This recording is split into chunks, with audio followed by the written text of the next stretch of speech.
I ate the food. Kong Min-jae set his chopsticks down. The sound they made against the porcelain bowl was so small, so quiet. Yet every head in the executive dining room on the 42nd floor of KMJ Holdings turned toward it as though a gun had gone off. 32 directors. For bodyguards stationed at the corners of the room. The chairman of Korea's largest shipping conglomerate, Han Ji-hoon, who had flown in from Busan that morning specifically to close a deal worth $300 million. Not one of them breathed. For 10 years, 10 years, Kong Min-jae had sat at the head of every table he occupied and never once complimented a meal. He had fired world-famous chefs for overcooked rice. He had sent a Michelin-starred cook back to France after one spoonful of soup. He had reduced a trained pastry chef from Paris to tears with nothing but a single, quietly disappointed glance before leaving a full dessert untouched. He had never said anything kind about food in a decade. He took another bite. He closed his eyes. And then he looked across the room, past the stunned directors, past the frozen bodyguards, past Han Ji-hoon, who had completely forgotten about his $300 million deal, straight at the young woman standing nervously beside the dining room door. She was still soaked. Rainwater dripped steadily from the ends of her thick, dark curls and landed in tiny puddles on the polished white marble. Her uniform blouse was plastered to her arms. Her sneakers made small squeaking sounds every time she shifted her weight. She had not been planning to come up here. She had not even been planning to be in this building today. But she was here. And Kong Min-jae was looking at her in a way that made the entire room feel very, very small. His voice was completely calm, almost amused. I ate the food.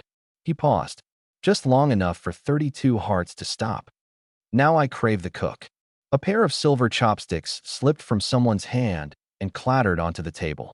Lee Jun-seo, the head butler who had managed this household for 11 years, pressed one hand against the wall behind him to keep himself upright. One junior executive, Park Tae-jun, 26 years old, fresh from Seoul National University, and widely considered one of the most unshakable people in the building, quietly whispered to no one in particular, "He's finally lost his mind." The young woman blinked. "I'm sorry." Kong Min-jae stood.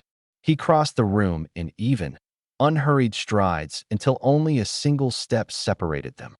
This close, she could see the sharp line of his jaw, the careful stillness in his eyes, and the fact that his collar was slightly damp, not from the rain, but from something that had happened before she arrived, something that made a small, dark stain near his left shoulder that he had done an imperfect job of hiding.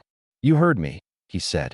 She stared at him as though he had spoken to her in a language she had never studied. Because 3 hours ago, she had not been planning any of this. 3 hours ago, Naomi Carter was supposed to be sitting in the back office of this building's hospitality wing, reviewing kitchen supply lists and trying very hard not to make any mistakes on her very first day. She was not supposed to be standing inside the private executive dining room of Korea's most powerful and most feared CEO, dripping rainwater onto his $200 per square foot floor. She was not even supposed to be his cook. She had been hired as his personal assistant. Until one sealed envelope changed everything. But before I tell you what was in that envelope, and how it led to the most feared businessman and secret mafia boss in all of Seoul saying, out loud, in front of 32 witnesses, "I crave the cook. Do me one favor." If you have ever felt like one completely unplanned moment rewrote everything you thought your life was going to be, subscribe, like this video, and tell me in the comments, what meal reminds you most of home? I read every single one of those comments, and I genuinely want to know. Now, let's go back to the morning the envelope arrived. The rain started at 6:45 in the morning. Naomi Carter noticed it from the window of her small service department in Mapogu, Seoul, a fourth-floor room she had rented for 500,000 won a month because it was the cheapest place she could find within 30 minutes of the KMJ Holdings headquarters in Gangnam. She stood at the window in her socks, holding a mug of coffee that had already gone cold, watching the Han River disappear behind a gray curtain of water. She was 28 years old. She had a culinary degree from Johnson and Wales University in Providence, Rhode Island. She had spent 5 years working double shifts at restaurants in Atlanta, saving every dollar she could, building toward one very specific goal, her own restaurant. Not a food truck, not a ghost kitchen, an actual restaurant. For walls, a real kitchen, her name on the door. She needed $250,000. She had $83,000. Which was why, when a recruiter named Choi Hygiene from a Seoul-based luxury staffing agency called her 6 weeks ago and offered her a one-year contract as the personal assistant to a Korean CEO, full salary, housing stipend, round-trip airfare, and a year-end bonus that would nearly fill the gap she needed, Naomi had said yes before the woman finished the sentence. She was not a personal assistant. She had never been a personal assistant in her life. But the salary was real. The contract was real.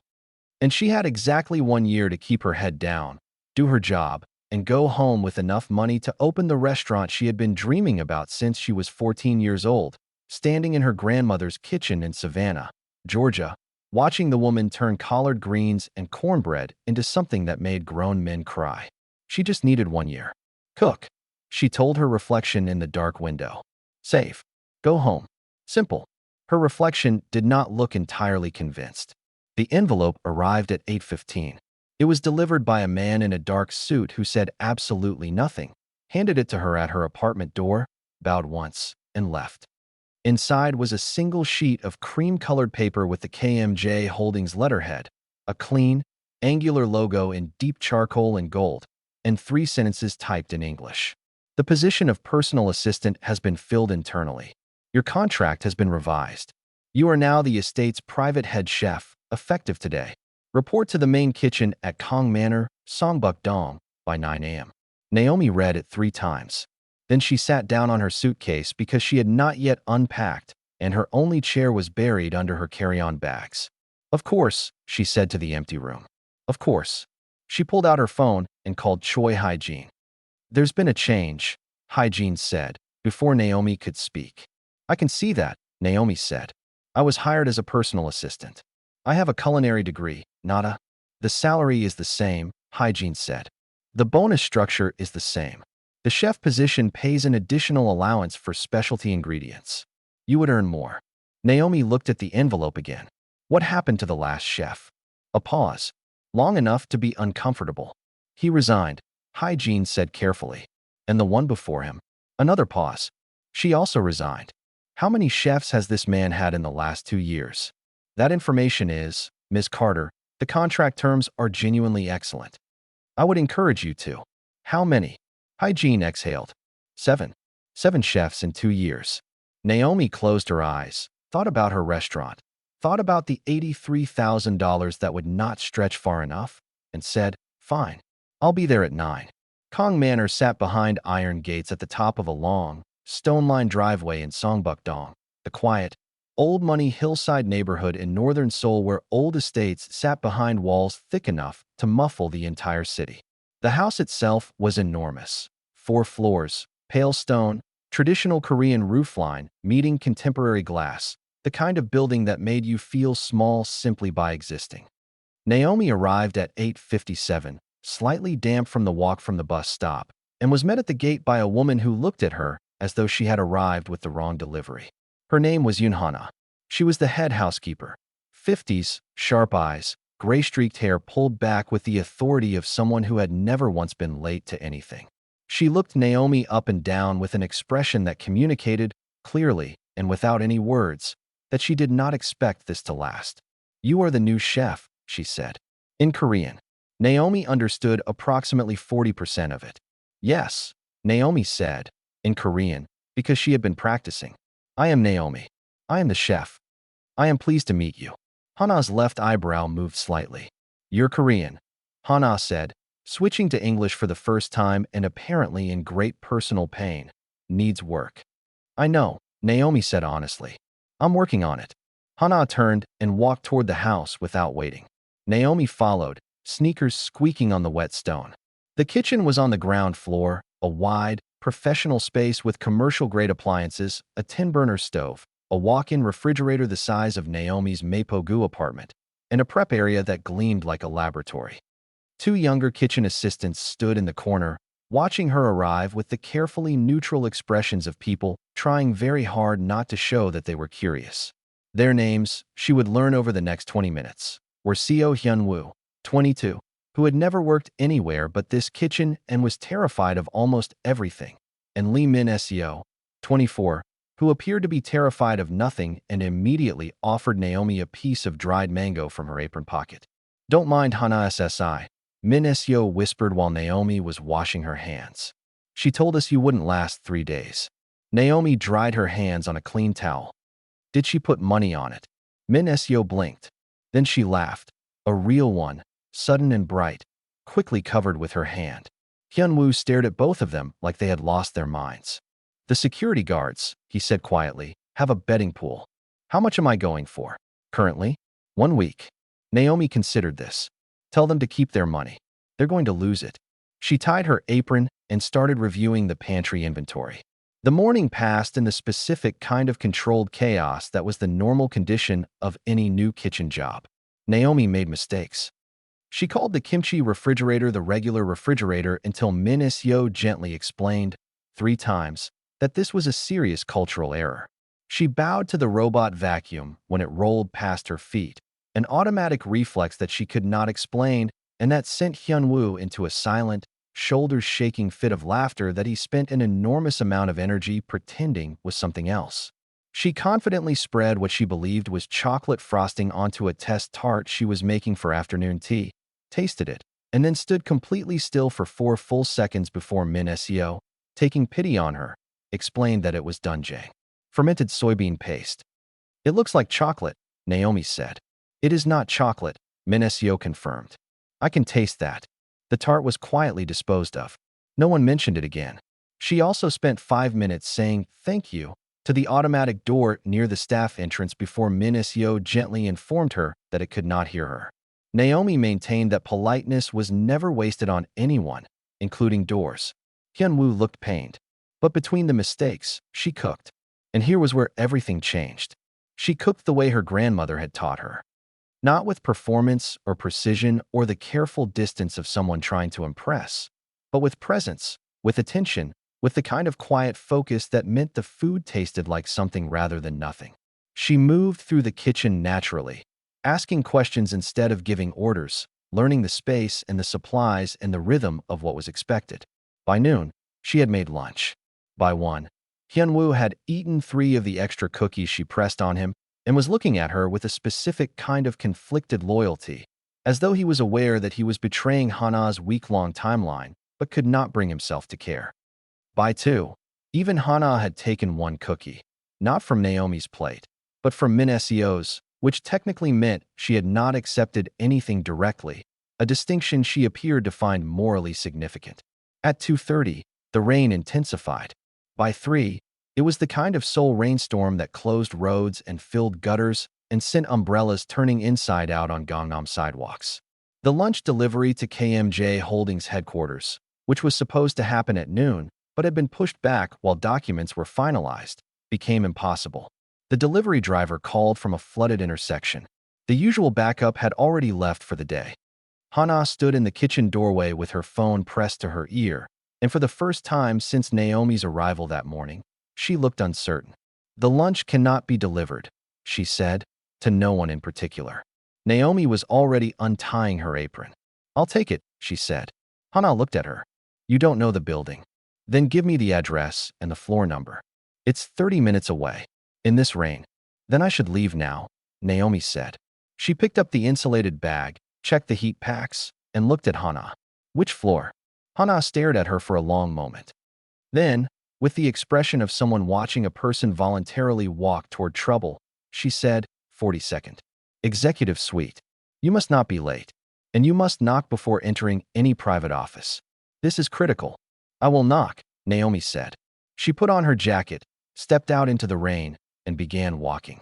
The KMJ Holdings building in Gangnam was 46 floors of glass and reinforced concrete, polished granite lobby, security that required 3 separate forms of identification, and an elevator bank that required a key card for the upper floors that Naomi had been given but had not yet memorized the correct way to use. She arrived soaked to the skin. Security eventually let her through after confirming her credentials twice and calling someone upstairs. She rode the elevator to the 42nd floor, dripping quietly onto the elevator carpet, rehearsing the 2 sentences of Korean she planned to say when she arrived. The elevator opened onto a wide corridor. Private offices on both sides. glass and dark wood. A reception desk at the far end with no one behind it. Everyone had apparently stepped away. Naomi looked left, then right. Hana had said the executive suite. She had not specified which door. She walked to the first door on the right. It was heavier than she expected. She pushed it open. Later, she would realize that she had been reaching for the handle to knock when she pushed instead. The momentum of 30 minutes of walking through heavy rain and one elevator ride and 2 wrong turns, and the general determination of a woman who absolutely could not fail on her first day had simply carried her through the door before she could stop herself. Inside the office, the lights were dim. The wall opposite the door was entirely glass, overlooking rain-gray Seoul 42 floors below. The desk in the center was large, dark wood, papers organized with military precision. The shelves lining the left wall held books, awards, photographs, and, in the corner near the window, a Korean dagger mounted behind glass that looked extremely old and extremely real. And standing in the center of the room, with his back to the door, was Kang Min-jae. He was 34 years old. The CEO of KMJ Holdings, a conglomerate with fingers in shipping, real estate, pharmaceutical logistics, and a private equity arm that had made him one of the 30 wealthiest individuals in South Korea by the time he was 30. His photograph appeared in financial magazines and on the covers of business publications with the consistency of someone whose publicist worked very hard to make sure he never said anything personal. He was shirtless. He was in the process of changing his shirt. The one he had just removed was balled in his fist. He was reaching for a fresh, white one hung over the back of his chair. Naomi saw 2 things in the second before he turned around. First, a scar. Long, diagonal, pale against the smooth skin of his left shoulder. Old enough to have fully healed. New enough that the skin around it was still slightly different in texture. And another one lower, near his ribs. And a bruise along his right side that was not old at all. Second, on the low table near the window, a glass of water with a small smear of something dark on its rim, and 2 chairs pulled slightly out of alignment. The specific arrangement of furniture that had recently hosted a very tense meeting. He turned. For 4 full seconds, neither of them moved. Naomi's brain produced the following thoughts in rapid succession. This is not the executive dining room. I did not knock. He is not wearing a shirt. I need to leave this room immediately. Her body did not receive these messages in time. The insulated bag slipped from her hand. It hit the floor. The lid popped open. 1 container of rice, 1 bowl of doenjang jjigae, and a small dish of seasoned spinach, which she had made herself that morning and carefully packed to stay hot, spilled across the floor. "Oh no," Naomi said. "Oh no. Oh no. I'm so sorry. I didn't knock. I know I was told to knock. I am so sorry I'm the new chef. I was bringing lunch. I didn't know this was. I'm sorry for the mess. And I'm sorry for not knocking. And I'm sorry for." "Stop," Kang Min-jae said. She stopped. He had already picked up his shirt and put it on. Not in a hurry, just calmly, efficiently, buttoning it from the bottom up without looking away from her. His expression was completely unreadable. He walked to the spilled food. He crouched down. He picked up the container of rice, which was dented but intact. He picked up the bowl of jjigae, which had lost about 1/3 of its contents to the floor but retained the rest. He looked at both of them for a moment the way a person looks at something they are genuinely assessing. Then he sat down in the nearest chair, set the containers on the edge of his desk, picked up the chopsticks that had rolled out of the bag, and ate. Naomi stood in the doorway, soaking wet, watching him eat food that had been half spilled on his floor and had absolutely no framework for what was happening. He ate the rice. He tasted the jjigae. He paused. He took another spoonful. He set the chopsticks down, slowly, with the careful deliberateness of a man who was processing something he had not expected. Then he looked at her, and he said, in a voice that was calm and quiet and absolutely certain, "I ate the food. Now I crave the cook." Naomi stared at him. "I'm sorry. Don't apologize again," he said. "You've done it enough." He stood, crossed to the private line on his desk, and pressed 2 buttons. "Junesio." Lee Junesio's voice came through instantly. "Yes, sir. The new chef will be assigned to all personal meal preparation going forward. Breakfast, lunch, and dinner. Inform the kitchen." A pause. The longest pause Lee Junesio had ever taken in 11 years of service. "Of course, sir," he said finally. "Is there anything else?" Have someone bring a mop. He hung up. Then he looked at Naomi again, with the same measured, unhurried attention. What is your name? Naomi, she said. Naomi Carter. Naomi SSI. He tilted his head slightly. You're wet. Yes, she said. I know. Go change. Dinner is at 7. He sat back down at his desk, picked up a document, and began reading as though she had never been there at all. Naomi picked up the empty insulated bag, turned around, and walked back toward the elevator. In the executive dining room 3 doors down, 32 directors were still sitting around a table where someone's silver chopsticks had just hit the floor, trying to process what they had all just overheard through the very thin walls of a building that had been designed with excellent acoustics. Park Tae-joon had not moved in 60 seconds. Did he? Park Tae-joon said. Just tell a person he'd never met to cook dinner for him after she spilled food on his floor? No one answered, mostly because none of them had a better explanation. The rumor spread through Kong Manor the way all information did in large households, not through official announcements, but through Min Seo's voice, which traveled at approximately the speed of light. By the time Naomi returned to the kitchen that evening to prepare dinner, Hana was standing at the counter with the expression of a woman who had lost a bet she had not actually made in any formal capacity, but had nonetheless been emotionally committed to. He has requested, Hana said, with great restraint, that you prepare his meals personally. I heard, Naomi said. She tied her apron. What does he usually eat for dinner? He prefers traditional Korean. He rarely eats past 7:30. He does not like food that is too sweet. He will not eat if the rice is soft. Understood. And, Hana said, as though this cost her something, he does not typically comment on food. If he eats without complaint, that is the highest praise you will receive. Got it, Naomi said. No news is good news. Hana stared at her. In my country, Naomi said gently. That is an expression meaning that silence can be positive. I know what it means, Hana said. I have watched 11 seasons of American television. Naomi blinked. Then she smiled and turned back to the stove. She made doenjang jjigae again, but properly this time, not the half-spilled version from earlier. Soybean paste, tofu cut into small, even cubes, zucchini, mushrooms, anchovy stock simmered until the whole kitchen smelled warm and savory and real. She made rice that was firm.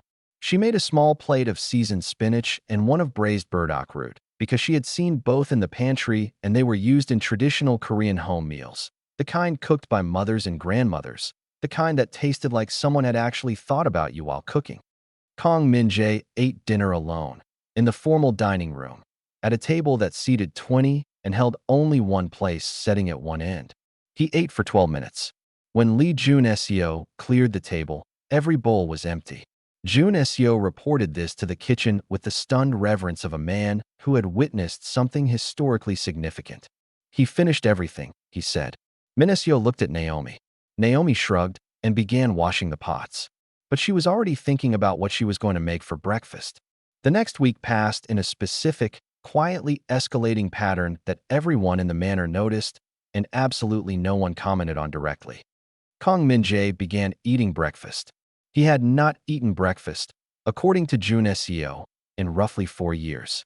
He had a 12-hour work schedule, 2 phones that never stopped, and a standing belief that breakfast was inefficient. Yet on the second morning of Naomi's employment, he came down at 7 a.m. and sat at the kitchen counter, not the dining room, the kitchen counter, which no one had ever seen him do, and ate the juk she had been preparing because she had found gochujang, leftover rice, and sesame oil and improvised. He said nothing about the food. He said, "Is there more?" There was. On day 4, he requested that lunch be held at 1 rather than 12:30. This was because, as he explained to Jun-seo with perfect executive logic, the meeting schedule requires adjustment. The meeting that was adjusted happened to end at precisely 12:58. On day 6, Naomi arrived in the kitchen at 5:45 in the morning and found that someone had moved the butter from the second shelf of the refrigerator to the first. She had mentioned, to no one in particular, the previous afternoon that reaching the second shelf was slightly inconvenient. She mentioned this to Min-seo. Min-seo looked at the butter, then at Naomi, then at the ceiling. Hana SSI wouldn't, Min-seo said carefully, have moved that. Who else would have?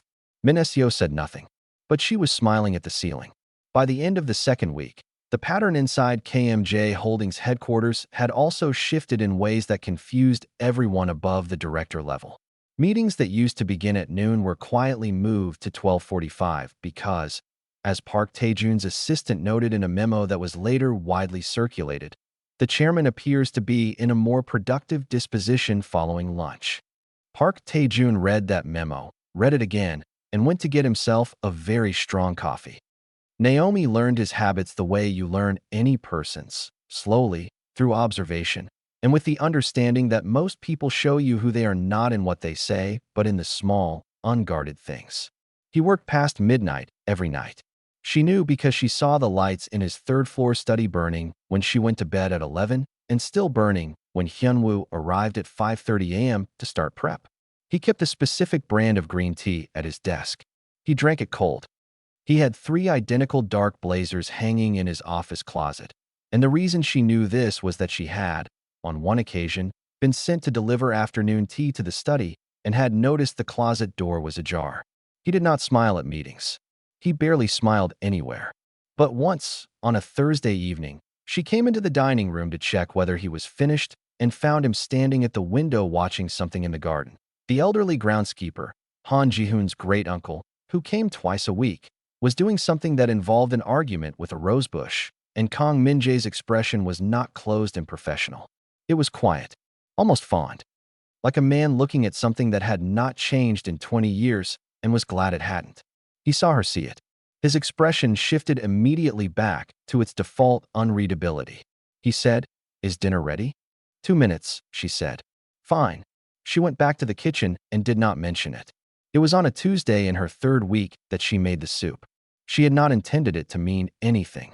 She had found maiyalki, dried anchovies, and old-style doenjang in the back pantry, the kind with the handwritten label suggesting it had been there for years, and she had thought, almost without intending to think it, someone used to make this with care. She made the soup the old way, slowly, with the stock pressed from the dried anchovies and the paste thinned with the right amount of water and seasoned with what she could feel the recipe needed rather than what was written anywhere. She sent it to the dining room. She heard nothing for 20 minutes. Then Jun Seo came to the kitchen door. His face was doing something complicated. He finished the soup, Jun Seo said. He has requested that you make it again on Thursday. Okay, Naomi said. That's fine. And, Jun Seo said, very quietly, he asked me to tell you that the seasoning was correct. Naomi looked at Jun Seo. Jun Seo looked back. 11 years. 11 years of service. He has never, Jun Seo said, with the careful precision of a man delivering a historically significant statement, in 11 years, commented favorably on any meal. Not once. Not once. Naomi turned back to the stove. She felt something settle in her chest that she did not quite have a name for. I'll make it Thursday, she said. The Mafia appeared on a Wednesday. Naomi did not know it was the Mafia at the time. She knew it as a group of 6 men who arrived through the manor's side entrance at 10 p.m. in dark coats and were escorted directly upstairs by security staff who had been briefed, by someone, to ensure the kitchen was empty during their visit. The kitchen was not empty. Naomi was there because she had stayed late to prep the following morning's breakfast, and because she had put in earbuds and was listening to a podcast about restaurant financing and had not heard the warning that Min Seo later said was absolutely given. She rounded the corner from the walk-in refrigerator and came face to face with one of the men in dark coats standing in the kitchen doorway. He was large. He had a very specific kind of stillness that Naomi recognized from the neighborhood where she had grown up, which was the stillness of a person who knew how to be dangerous. She did not scream. She took out one earbud and said, "Can I help you?" The man stared at her. From the hallway behind him, Seo Hyunwoo. A voice. Kang Min-jae's voice, cooler than she had ever heard it. Why is the kitchen still occupied? Hyunwoo, from somewhere outside Naomi's field of vision, produced a sound that was mostly vowels. Kang Min-jae appeared in the doorway beside the large man. He looked at Naomi. Something crossed his face, not anger exactly, more like the expression of a man rapidly doing math. Naomi SSI. I'm sorry, she said. I was prepping for tomorrow. I didn't hear. Go upstairs, he said. To the second floor. The blue sitting room. Wait there. Is everything? Go. She went. She sat in the blue sitting room for 40 minutes, listening to the muffled movement of people she could not see in a house she was still learning. At 11:20, Kang Min-jae came upstairs. He sat in the chair across from hers, loosened his collar, and looked at her with the careful, measuring attention she was beginning to recognize as his default mode of taking stock of something he was not yet certain about. "You saw nothing," he said. "I saw a man in a coat," Naomi said. "I didn't understand anything." "Correct answer," he said. "That wasn't an answer," Naomi said. "That was honestly what happened." Something shifted in his expression. Not quite a smile, but the edges of one. "Go to bed," he said. "Breakfast at 7. 7, she confirmed. She stood, walked to the door. "Naomi SSI." She turned. "You didn't panic," he said. It was not a compliment, exactly. It was an observation. A notation. "I was raised in a city," she said. "I've met bigger problems than a man in a coat." She left. He sat in the blue sitting room for another 10 minutes, alone, looking at the door she had walked through. The edges of the almost smile came back. This time they stayed. The problem with secrets is that other people always want them. Kang Min-jae had spent 12 years making sure no one outside his immediate circle knew the full shape of his life. The corporation was legitimate, genuinely, impressively, undeniably legitimate, with 400 employees and an international portfolio that was regularly audited. The syndicate beneath it was another matter. Small, ruthless, and surgical in its operations, it existed in the shadow of his public life like a second heartbeat. Felt everywhere, visible nowhere. The head of the rival Haitian group, a man named Choi De-yoon who operated out of Incheon and had been trying for 3 years to acquire several of KMJ's more sensitive shipping routes, had been patient. He had watched. He had waited. And then, through people whose job it was to watch houses that sat behind walls in Songbuk-dong and notice what changed inside them, Choi De-yoon found out about the cook. Not because Naomi was important. Not yet. Not to him.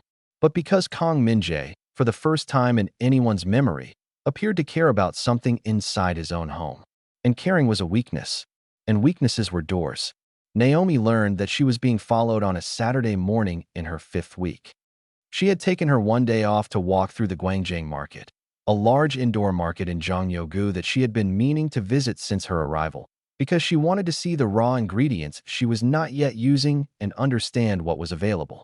She went alone, with her phone and a small notebook, because she liked walking through markets alone and because Hyunwoo had the day off and Min Seo was visiting family. She noticed the man in the gray jacket at the honey vendor. He was standing slightly too still for someone who was browsing.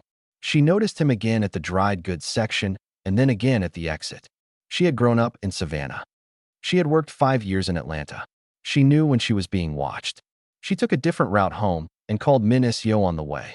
"Tell Jun Seo SSI," she said carefully, "that I think I had a shadow this morning." At Gwangjang, Min Seo was quiet for exactly 2 seconds. "I'll tell him," she said. Her voice had changed into something flatter, more careful. "Tell him I'm fine," Naomi added. "Just thought he should know." She hung up and kept walking, and did not allow herself to think too hard about what it meant that Min Seo had responded that way. She focused on the ingredients she had bought and the recipes she was planning and the simple, manageable fact of making dinner at 7. The kidnapping attempt happened on a Tuesday evening 3 weeks later. Not inside the manor. They were not that reckless. It was at the small specialty grocery store 6 blocks from the estate that Naomi visited on Tuesday afternoons for specific imported ingredients she could not find elsewhere. Dried chipotle peppers for the Korean fusion soup she had been developing, smoked paprika, a specific brand of cane sugar. 2 men. A van parked badly. A hand on her arm outside the store entrance. What they had not accounted for was the following. Naomi was carrying a canvas bag that held, among other items, a cast iron skillet she had purchased at a kitchen supply store 2 doors down. The skillet weighed 4.5 kilograms. She swung it. The first man sat down on the pavement faster than he had planned. The second man reached for her and got a container of hot soup. She had been testing a to-go container she was considering for the manor's staff meal program, directly across the front of his jacket. She ran. She was on the phone with Jun Seo inside 30 seconds, and Kang Min-jae's security team arrived in 4 minutes.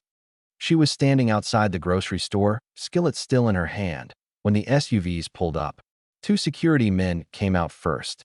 Then Kong Min-jae himself, which was not, according to protocol, what was supposed to happen. He looked at her. He looked at the skillet.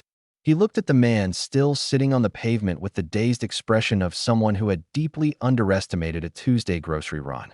Are you hurt? He asked. No, Naomi said. She was out of breath, but her voice was steady. He nodded once, the specific nod of someone filing something away. Then he turned to his security chief, Yoon Sung-ho, and said something in rapid, quiet Korean that Naomi caught only pieces of, enough to understand that he was not calm, despite appearing calm. The way he was standing was not calm. His hands were still. Can I put this down? Naomi said, meaning the skillet. Keep it, Yoon Sung-ho said, with great seriousness. It worked.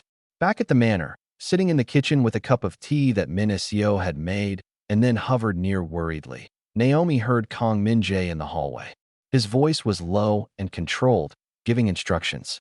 She heard him say her name once. Then she heard the unmistakable sound of a man trying very hard to stay composed about something that was requiring significant effort. He came into the kitchen an hour later. He sat across from her at the prep counter. He did not say anything for a moment. I need to tell you something, he said. Okay, Naomi said. This was targeted, not random. He looked at the table, then back at her. Because of me. Because someone identified you as someone as someone in my household. She nodded slowly. You can terminate your contract, he said. Immediately. Full payment for the remaining term, plus the bonus structure, effective today. You'll be on a flight home by Thursday. Naomi wrapped her hands around her mug. Is it going to happen again? She asked. I'll handle it, he said. That's not what I asked. He met her eyes. Probably not. Once I address the source. Then I'm staying, she said. Naomi SSI. I have 250,000 reasons to stay, she said. And I am not leaving until I have them. He stared at her. What is the 250,000 for? A restaurant, she said. Something moved across his face. Something that was not his usual controlled expression at all. It was open, briefly, the way a door left unlatched swings slightly in a breeze. What kind of restaurant? She looked at him. He was asking. Actually asking. Southern American, she said. And Korean. A fusion. The kind of place where the food makes people feel like they're already somewhere they belong. He was quiet for a long time. Okay, he said finally. Okay, I can stay? Okay, you can stay, he said. And I'll double the security detail. I'll keep the skillet, she said. Keep the skillet, he agreed. It was the most words they had exchanged in any single sitting. When he stood to leave, he paused at the kitchen doorway. The restaurant, he said, without turning around. It will be good. I know, she said. He left. Min Seo materialized from behind the walk-in refrigerator where she had been pretending to organize condiments. I wasn't listening, she said immediately. You were absolutely listening, Naomi said. I was absolutely listening, Min Seo confirmed. She grabbed Naomi's arm. He said it will be good. He said it will be good, Naomi said. He never says anything will be good, Min Seo said. He said a quarterly report would be satisfactory once, and Jun Seo SSI went and told everyone. Over the weeks that followed, in the aftermath of the incident, which Kong Min-jae handled in ways that Naomi was not privy to, and which resulted in Choi De-yoon's operation losing 2 key shipping connections and 1 very expensive warehouse in Incheon, something changed between them. Not dramatically, not loudly, but steadily, the way water changes the shape of stone. He started eating at the kitchen counter sometimes instead of the dining room. Not every night. He had meetings, he had trips, he had the weight of 2 empires pressing on every available hour. But sometimes, he would come in after 10, when the kitchen was quiet and Naomi was doing her last round of prep for the morning, and he would sit at the counter and she would put whatever she was testing in front of him without comment, and he would eat, and they would talk. Not about the business, not about the syndicate, about other things. She told him about her grandmother's kitchen in Savannah, about learning to make biscuits at 5 years old and burning the first batch and crying and her grandmother saying, "You cry today, you do better tomorrow. But the crying comes first, baby. Always let the crying come first." He told her about the first time he had tasted proper Korean cooking after 6 months in London for university, and how the restaurant he found was in a terrible part of the city and was very small and very cheap, and the soup tasted like home. And he sat there for 2 hours and ordered the same thing twice, and the owner, a woman in her 60s, brought him extra rice without him asking. Why did you stay 2 hours? Naomi asked. He considered the question honestly. I don't think I wanted to go back to the cold, he said. It was the most personal thing she had ever heard him say. She did not make a note of it. She just kept chopping vegetables and let it sit in the room the way things sit when they are true. One night, late, she heard him moving in the kitchen at 2 in the morning. She got up, not to check, just because she was thirsty, and found him standing at the stove, staring at it, not doing anything, still in his work clothes. Can't sleep? She asked. Never can, he said. She put water on. She made the soup, the old-style one, the one with the pressed anchovy stock and the careful seasoning. She put it in front of him without ceremony and went back to bed. When she passed the kitchen at 3:45 because she was restless, the pot was clean. The next morning at breakfast, he said, while reading documents, "Thank you for the soup." It was the first time he had ever thanked her for anything. She said, "It's what I do." He looked up from his documents. "No," he said, "it's what you choose." The kitchen staff found out about the 2 a.m. soup incident by 8 o'clock. Hana, who had also been awake. She was always awake, it seemed, patrolling the house like a quiet sentinel, said nothing to Naomi directly. But that morning, the butter was moved to the first shelf again. It had somehow migrated back. Hana had moved it back. Hana SSI, Naomi said carefully. The second shelf is inconvenient, Hana said, without turning from the sink. It has always been inconvenient. Thank you, Naomi said. Hana's shoulders did a complicated thing that was not quite a shrug and not quite an acceptance. It was, by the standards of Hana's communication style, a warm embrace. The kiss happened on a Thursday night at the end of Naomi's 8th week. He came into the kitchen after a meeting that had run 4 hours and ended badly. She could tell by the way he sat, back straight, hands flat on the counter, not reading anything, not looking at his phone, just present in the room, in the specific way of a person who needed to be somewhere quiet. She made tea. She made the soup. She put both in front of him and went back to her prep. 20 minutes passed. I stopped craving your food weeks ago, he said. Naomi looked up from her cutting board. He was already looking at her, not with the unreadable professional expression, with something underneath it. Then why do you keep coming to the kitchen? She asked. You know why? He said. She set down her knife, turned to face him properly. Say it, she said. He was quiet for a moment, long enough for the kitchen clock to make 4 full ticks. You make this house feel like it's occupied, he said. Not just staffed. Occupied. Like someone actually lives here. You live here, she said. I didn't, he said. Before. He stood. He walked around the counter. He stopped close enough that she could see the lines of exhaustion under his eyes and the way he was watching her with an attention that was not professional at all. He raised one hand and touched her face, the side of her cheek, carefully, the way a person touches something they are afraid might not be real. Is this, he started. Yes, she said. He kissed her. It was quiet and careful and completely certain. When he pulled back, he looked at her with an expression she had never seen on him before. Open, unguarded, real. The soup, he said, is getting cold. She laughed. She actually laughed. He sat back down and ate his soup, and she went back to her prep, and they stayed in the kitchen for another hour in the easy, warm silence of 2 people who had just, quietly, changed everything. He proposed on a Sunday morning in month 4. Not in a restaurant. Not with an announcement. Not with rose petals or candles or 30 people watching. All of which, she would later learn, he had briefly considered and immediately rejected because they felt like things that happened to other people. She came into the kitchen at 7 and found breakfast already partially made.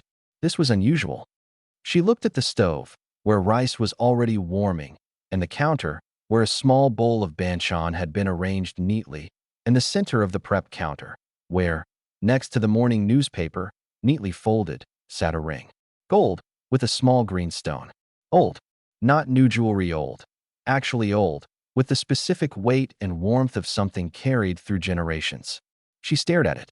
Kong Min-jae came in from the hallway with 2 cups of coffee, saw her staring, set the coffee down, and said, very directly, "That was my mother's. Min-jae SSI. Will you keep cooking beside me for the rest of my life?" It was the simplest proposal in the history of proposals. No speech. No kneeling. Just a man who had dismantled every performance instinct he possessed and asked the most honest question he knew how to ask. Naomi looked at the ring. She looked at him. She thought, briefly, about the restaurant she had come here to fund, and the one-year contract, and the plan that had been so simple. Cook, save, go home. Then she looked at his face and understood that home had already moved. She cried. A little. Not dramatically, just the kind of small, involuntary tears that come when something true is confirmed. Yes, she said. He exhaled. For a man of extremely controlled emotions, he exhaled with a significant amount of relief. She picked up the ring and put it on her own finger because she could tell he was trying to figure out the logistics, and she was faster. He watched her do it with an expression that was purely, simply, unguardedly happy. Now eat your breakfast, she said. We should call someone, he said. After breakfast, she said. He ate his breakfast. The wedding was 3 months later. It was held at a traditional Hanok estate in Gyeongbokgung district, converted into a private event venue with 300 guests, corporate leadership, government officials, business partners from Tokyo, Singapore, and Frankfurt, family connections whose relationships to either bride or groom were sometimes unclear, and in a section near the back that security had quietly designated and was very carefully not pointed out to anyone, a dozen men in extremely well-tailored suits who were not in the official guest registry, but who Jun Seo managed with the practiced ease of someone who had been managing complicated guest lists for a long time. The ceremony was traditional Korean, hanbok, ceremonial bows, the warmth and structure of a custom that had lasted centuries for good reason. Naomi wore a deep red and gold jaggery that she had helped choose herself, and her hair was pinned with silver pins borrowed from Hana, who had offered them without being asked and then pretended she had not offered them. Kang Min-jae wore dark traditional robes and looked, for the first time in any public photograph, like a man who was exactly where he chose to be. The reception was in the outer courtyard, under lanterns, with a full dinner prepared by a team from the best catering company in Seoul. Naomi had not been allowed to cook. It was her wedding, and the kitchen staff had staged what Jun Seo described as a respectful but firm mutiny on this point. She sat beside her husband at the head table and ate, and somewhere around the third course, she noticed him reaching across and taking a piece of the braised short rib from her plate. Min-jae, she said. The seasoning on yours is better, he said. We were served from the same dish. Yours is still better. 300 guests had a very good view of this exchange. Several people laughed. His grandmother, 81 years old, seated at the table of honor, and widely agreed to be the most formidable person at any gathering she attended, raised her glass toward Naomi with an expression that communicated something between satisfaction and a told you so that had been 12 weeks in the making. Han Ji-hoon, at table 7, leaned toward Park Tae-jun beside him and said, he stole food from her plate at their own wedding. I'm aware, Park Tae-jun said. Has he no shame? He is extremely happy, Park Tae-jun said. I think shame has been temporarily suspended. The first months of their marriage were the warmest the manor had been in longer than any of the staff could clearly remember. She rearranged the kitchen, finally, fully, with Min-jae's amused and largely unhelpful participation, which mostly consisted of him picking up objects, asking what they were, and putting them down somewhere different. She moved a vase he had owned for 6 years that he had never noticed was in the wrong room. She introduced a house rule that required him to announce if he was coming to the kitchen after 11 p.m.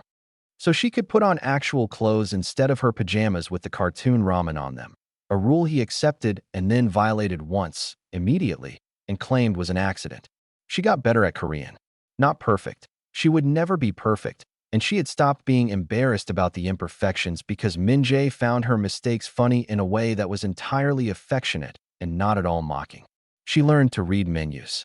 She learned to navigate markets without a translator.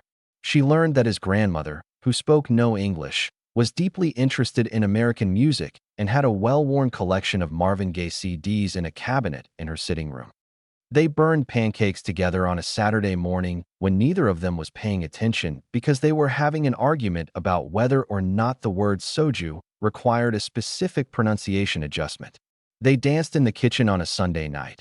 Not romantically, just stupidly, because she had put on a song she liked and he had appeared in the doorway and said, "What is this?" And she had grabbed his hand, and he had looked mortified for 30 seconds and then danced very correctly, Because of course he danced correctly. He had definitely had lessons at some point in his life, which she told him. My mother made me take lessons, he admitted. She was a wise woman, Naomi said. She would have liked you, he said. He said it simply, without looking away. The way true things got said in their kitchen, without build-up, without ceremony, just released into the air and left there. Tell me about her, Naomi said. So he did. The trader's name was Seo Hyunwoo. Not the Hyunwoo who worked in the kitchen. A different one entirely. Seo Hyunwoo, 47 years old, the head of KMJ's internal security division, who had been with the company for 16 years and had access to schedules, routes, private meeting records, and the locations of everything Kang Min-jae considered worth protecting. He had been selling information to Choi Do-yoon's Haitian group for 11 months. The kitchen Hyunwoo found out by accident. The way junior employees always find out about big things. By being somewhere he wasn't supposed to be at a moment he wasn't supposed to exist, holding a vegetable order sheet, and hearing a conversation through an open window of an office on the ground floor that he thought was empty. He came to Naomi. Not to June SEO, not to security, not to anyone official. He came to Naomi at 6 in the morning with his hands shaking slightly and his voice pitched low and said, I heard something. I don't know what to do with it. Naomi listened. She sent him back to prep work, calmly, because keeping him calm kept both of them calm. Then she went to find her husband. What happened in the week that followed was not something Naomi saw directly. She saw the edges of it. The closed-door meetings, the security team arriving and departing in formations she had not seen before, Min-jae's expression returning to the closed professional mask she had not seen clearly since their first weeks. She kept cooking. She kept the kitchen warm and the food ready at the right hours because that was what she could do, and doing it mattered. The kidnapping came on day 5. It was better planned this time. Professional. Done at a moment when Naomi's security detail had been briefly redistributed based on a false alert in another part of the city, an alert that came from Seo Hyunwoo's office. She was taken from a parking structure in Gangnam, where she had gone to pick up a package from the catering supplier. For men, a vehicle, a blindfold, a location she could not see but could smell, industrial, coastal, cold. She kept a count of time in her head. She identified what she could from sound. She stayed calm in the way of someone who has been waiting for this specific scenario to resolve and has therefore thought about it more than people who had not been waiting. She also found, on the floor of the room they put her in, a fire extinguisher. When the door opened 4 hours later, she was ready. The man who opened the door did not find a frightened woman sitting quietly. He found a woman who had been waiting beside the door frame with a fire extinguisher, which she emptied directly into his face, blinded him, then moved past him into the hallway. She ran toward the sound of the ocean. She found an exterior door. She found her phone, which they had taken but which she had hidden inside her left shoe before the blindfold went on because she had been thinking about this specific possibility. She called Min-jae. He picked up on the first ring. I'm out, she said. I'm on foot. I can see water. There's a processing facility. Big blue sign. I see your location, he said. 15 minutes. Min-jae. Yes. I hit someone with a fire extinguisher. A pause. Are you hurt? No. Then everything is fine, he said. 15 minutes. He arrived in 12. He got out of the vehicle before it stopped and crossed the distance between them without slowing down, and he held her with the specific, contained intensity of a man who had spent 12 minutes in a vehicle doing the math on every possible outcome and was deeply relieved by this one. I'm fine, she said, into his shoulder. I know, he said. He did not let go. Your security chief is the leak, she said. I know that too, he said. Hyunwoo told me. The kitchen one. Good kid, Naomi said. He's getting a raise, Min-jae said. He's going to cry? Probably. Seo Hyunwoo, the security chief, the traitor, was arrested by Korean authorities the following morning. The evidence against him had been assembled in 5 days by Yoon Sung-ho, who had been quietly and methodically documenting everything for weeks and was not, Naomi now understood, simply a security chief in the conventional sense. Choi Do-yoon's Haitian operation lost 3 more shipping contracts and several partnerships that evaporated in the specific way partnerships evaporate when someone more powerful than you makes a few phone calls. In the weeks after, Kang Min-jae made a decision. He called together the 8 men who constituted the operational leadership of his syndicate and told them, clearly, and without drama, that they were going to begin unwinding. Not immediately, not carelessly, but methodically and permanently, transferring operations into legitimate subsidiaries where possible and discontinuing the rest. He had built the underground organization to protect the legitimate business during a period when that was necessary. That period, he had decided, was over. Why now? Yoon Sung-ho asked. Because I have something worth protecting that I don't want to protect this way, Min Jae said. Sung-ho looked at him. Then he looked at the kitchen door, visible at the end of the hallway. Understood, he said. Peace arrived without announcement, the way it always does. Not as an event, but as an absence. The absence of the specific tension that had lived in the house's walls, the quiet anxiety of households where something dangerous is permanently close. It lifted gradually, over months, and in its place came something warmer and considerably noisier. Naomi opened her restaurant 14 months after the wedding. It was located in Itaewon, in a renovated two-story building with exposed brick and warm lighting and a kitchen she had designed herself, down to the placement of every burner. She named it Sora, a Korean word meaning sky, chosen because her grandmother had always said food should make you feel like you had room to breathe. The restaurant served a fusion menu that had taken Naomi 3 years to develop. Southern American tradition meeting Korean technique. Cornbread made with perilla oil. Gochujang brisket. Doenjang soup with smoked ham hocks. Japchae with sweet potato and black-eyed peas. Desserts that moved between cultures the way she did, fluently and without apology. The first month's reservations sold out in 11 hours. The second month in 4. By the third month, there was a 3-month waiting list, a write-up in the Korea Herald that called the menu a love letter between two food cultures, and a line every Saturday morning for the 20 walk-in seats that opened at noon. Min Jae came to dinner on the opening night. Not early, not with fanfare, just showed up at his reserved table at 8 p.m. and ate everything she sent out, and said nothing to the reviewing journalist seated 2 tables away, who absolutely recognized him and absolutely spent 40 minutes pretending not to. At the end of the meal, when she came out of the kitchen to check on the dining room, he was at the counter with an espresso and the expression she had come to recognize as his version of proud, quiet, certain, entirely real. The japchae, he said. Too sweet? She asked. Perfect, he said. She sat down beside him. Park Tae-jun wants to discuss expansion, he said. Tell Park Tae-jun I've been open 4 hours. I told him that. What did he say? He said 4 hours was enough data to project a second location. Naomi looked at the ceiling. I'll talk to him in 6 months, she said. I told him 6 months, Min Jae said. She looked at him. You talked to him before you talked to me? I was managing expectations, he said, with the complete composure of a man who had absolutely managed expectations in the wrong order and knew it. You are going to make this restaurant your business project, she said. It is already my best investment, he said. That's not, she stopped. She looked at his face. You are impossible. Improbable, he said. There's a difference. Their first child arrived in the spring of the following year. A girl, fierce from her first hour.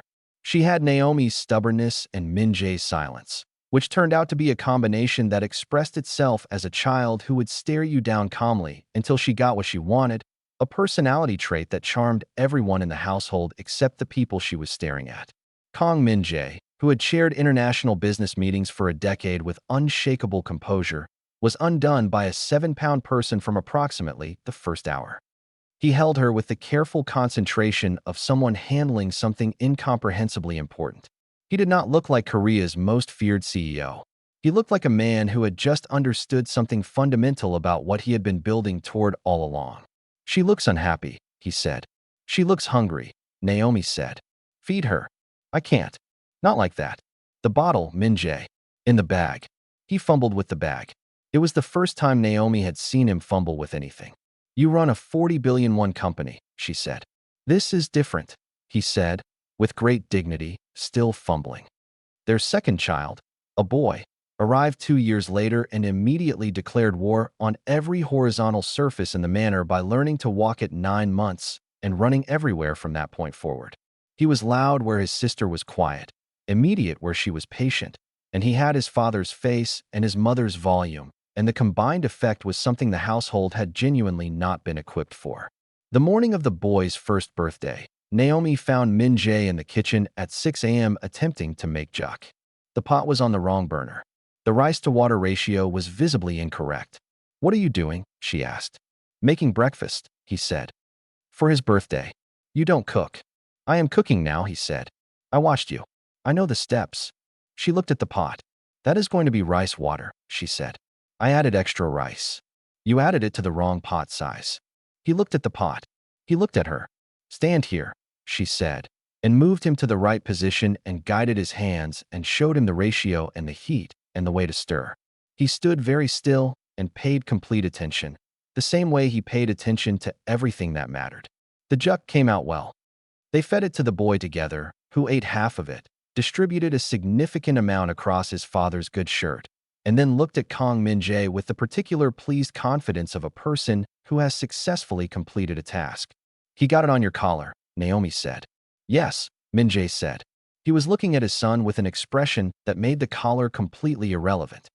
Park Tae-jun, who arrived at 9 that morning for a meeting and found Min-jae in the kitchen with baby food on his collar and both children underfoot, while Naomi ran the restaurant accounts at the counter, sent a text to Han Ji-hoon that said only, "You would not believe what the chairman's kitchen looks like." Han Ji-hoon replied, "Is he smiling?" Park Tae-jun looked at Min-jae, who was losing an argument with his daughter about whether she could put her toy on his documents. Constantly, Park Tae-jun wrote back. "Good," Han Ji-hoon said. "Tell him his 3 p.m. can wait." The restaurant grew. A second location opened in Hongdae 18 months after the first, followed by a third in Busan, which Naomi oversaw personally for the first 6 months, and which the Busan food press received with the enthusiasm reserved for things that are genuinely new. She won a dining award from the Korea Tourism Organization. She was invited to appear on a cooking show, which she declined, and then invited again, which she also declined, and then her daughter, who was 4 and had opinions, told her that she should do the cooking show because it would be fun. She did the cooking show. It was, in fact, fun. KMJ Holdings expanded into Southeast Asian Logistics, a clean energy infrastructure project in Incheon, and an international partnership with a German pharmaceutical company that Park Tae-jun had been pursuing for 2 years and which finally closed on a Wednesday morning when everyone was in a very good mood because there had been red bean porridge at the morning staff meeting. The manor in Songbuk-dong became something it had not been in Kang Min-jae's memory. It was full of noise, full of visitors, full of the children's things left on every available surface, full of Hana scolding said children for the surfaces and then immediately feeding them snacks because she was Hana, and that was how she loved people. Full of Min Seo's laugh and Hyunwoo's quiet reliability and Juniso's carefully maintained dignity and the grandmother's Marvin Gaye CDs playing on Sunday afternoons. Full of meals, always. Morning, afternoon, and night. The kitchen never fully went quiet. Min-jae still came to the kitchen late at night sometimes. Not because he couldn't sleep. He slept better than he had in years. But because the kitchen was where Naomi was, and where she was where he wanted to be, and he had stopped pretending otherwise approximately 8 months into their marriage. She always had something ready. She always would. It happened on a Tuesday morning in their 5th year of marriage.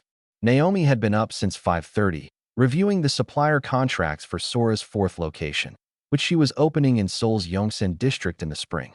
The documents were in her office, a room she had carved out of what used to be a spare study on the 2nd floor, close enough to the children's rooms to hear them, large enough to contain the organized chaos of running 3 restaurants from a home base.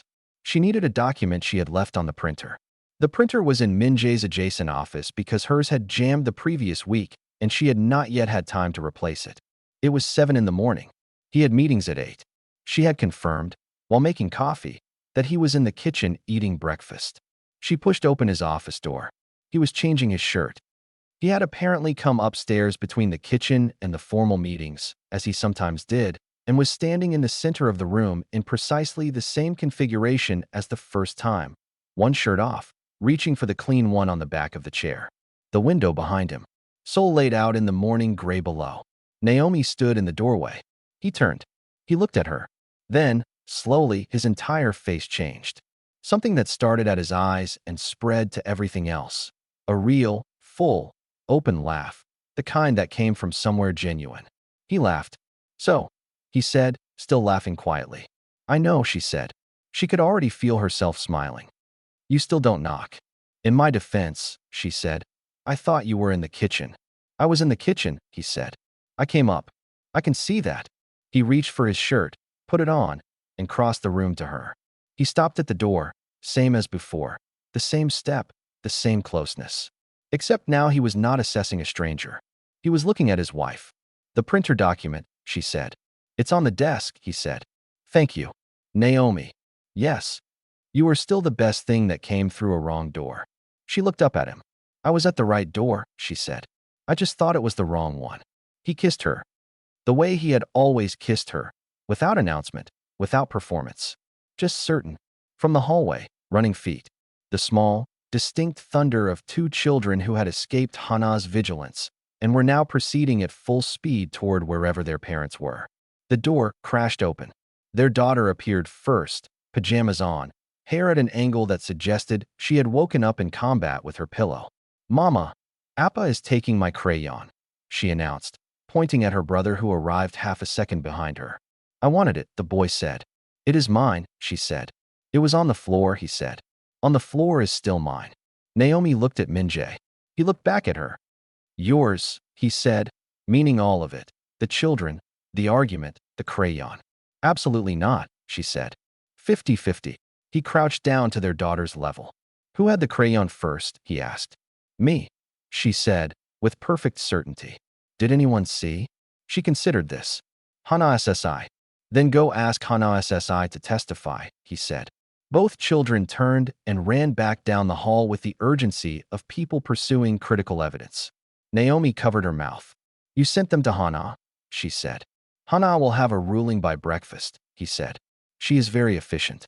She's going to tell me you did this, Naomi said. She would never betray me, he said. We have an understanding. You have an understanding with Hana?